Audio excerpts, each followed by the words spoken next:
Do you think we are still a nation of readers in this country, or maybe with the advent of video games and social media, we've maybe lost that skill, that art, that discipline? Yes, you are right.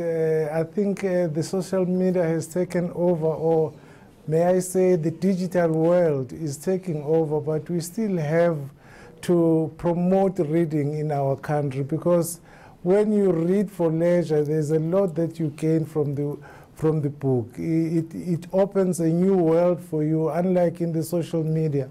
But the mode can be either on paper or digital, it doesn't matter.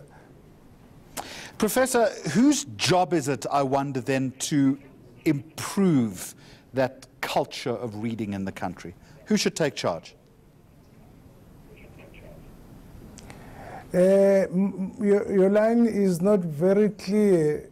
Can you start again? Let me repeat the question to you, Professor, and I do apologize for that. How does one go about improving then a culture of reading in this country? We improve culture of reading by creating more access to books. Like, this is one of the campaigns that we are running this year, that we want people to have access to buy books, and we have made available books from certain bookshops from the 20th of August till the 9th of September, where people can buy books for 20 rands each. And this is the opportunity for people to have books in their household, because in 2007, SAPDC ran a survey where we discovered that 14% of the population of South Africa read books, and 51% of the population don't have books in their homes. So I think by this campaign of buying a book and reading a book, it will enable people to have interest in reading. And Professor, it's very important, particularly as far as the price is concerned, that has been brought down for a campaign. But the reality in South Africa is that books are simply too expensive. They are beyond the reach of most people, aren't they? It is true, and people are hungry. There is a lot of poverty. People don't think of buying books, but they think of buying something to eat. But we appeal to the people of the country that if they can have this opportunity of getting a book for 20 rands, or else after the campaign, we still have access to books from libraries where you can sit and read a book without paying a cent. So it is like getting committed to the culture of reading, regardless of how you access the book, because there are free books from libraries where people can go and read.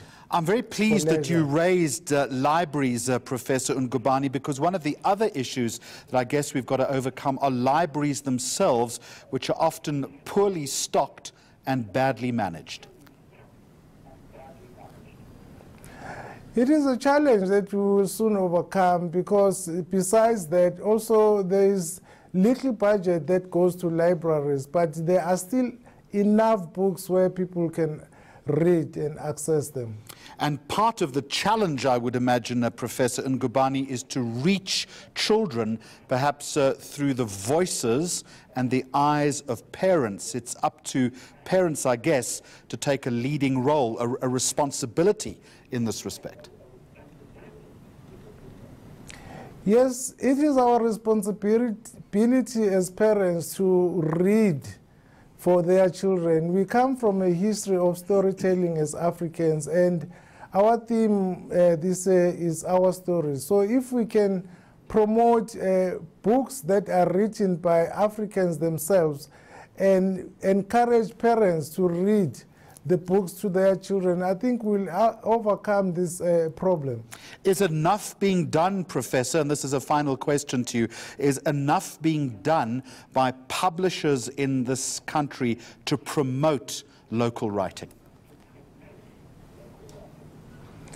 Yes, as South African Book Development Council, we promote indigenous publishing, and we offer training. We have skills training where we invite people to come and learn more about what is involved in self-publishing, and mainly in the indigenous languages of this country. Professor Sihawukele Ngubane, thank you very much indeed, from the South African Book Development Council in Durban for ENC.